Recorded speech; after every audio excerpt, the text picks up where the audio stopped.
remember a client saying to me very early on, "I can tell this won't work." He sat back in his chair, watching me closely. Later, he explained what he meant. He said, "I realised I couldn't bully you." And that was the first time I felt interested. There was no anger in his voice, no emotion at all, just assessment. If that unsettles you, it should. This video isn't about excusing harm, and it's not about diagnosing people.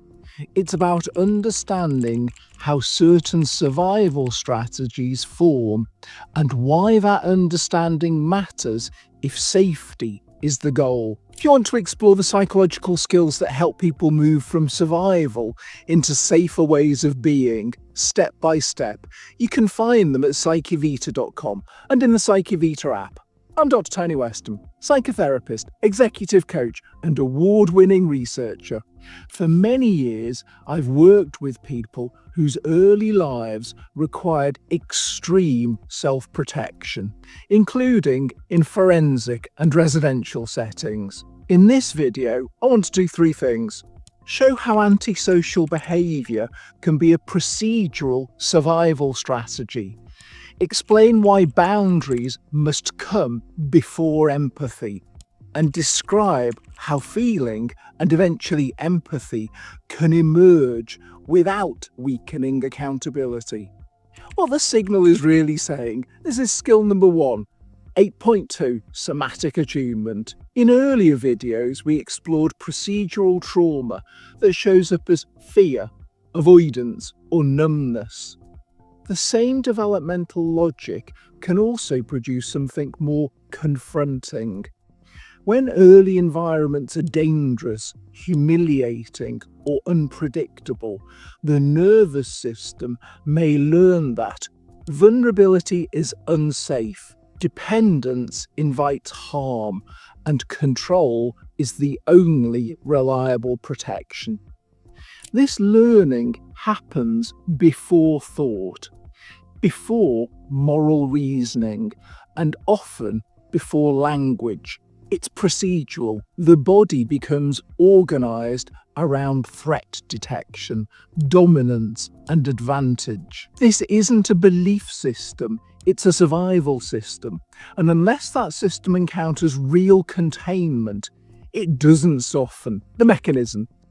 Skill 2, 4.4, Boundaried Relational Engagement. Here's where many people, including clinicians, get confused. Empathy does not come first. Boundaries do. In my clinical work, meaningful change only began once a client recognised two things simultaneously. 1, I was not afraid of them. 2, and I would not tolerate intimidation, coercion, or harm. That combination matters. Strength creates safety.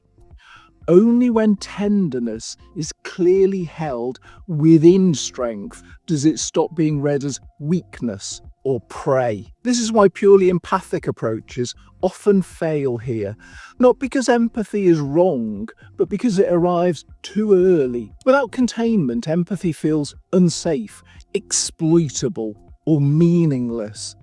Boundaries are not punishment, they are the precondition for relationship.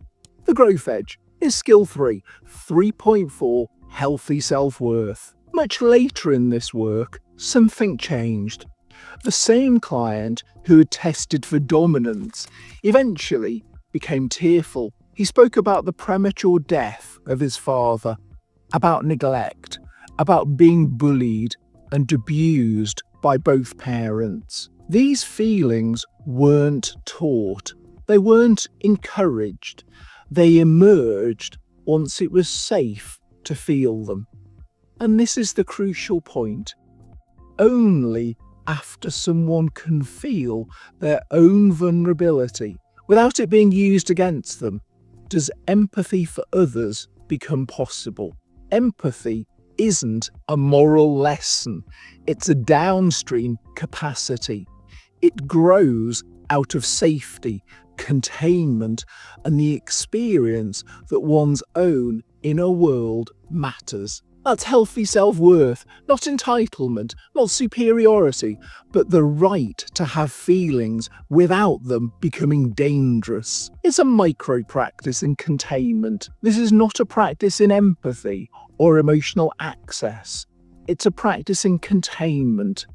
Take a moment to notice your posture. Feel the contact between your body and what's supporting you. The chair, the floor, the surface beneath you.